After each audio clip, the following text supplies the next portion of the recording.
Во документите кои што се објавени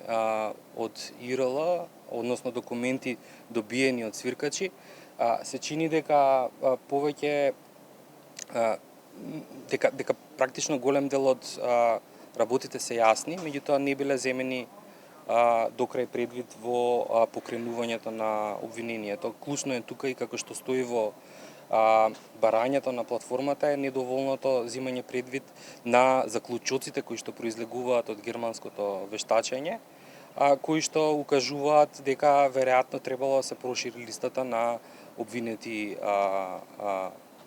луѓе. Дополнително сметам дека постои доволно материјал и во изјавите кои што сите оние што можеме да ги прочитаме во документацијата која што е сега јавна, постојат начини како тоа да се преведе во или во проширување или во други обвинителни акти.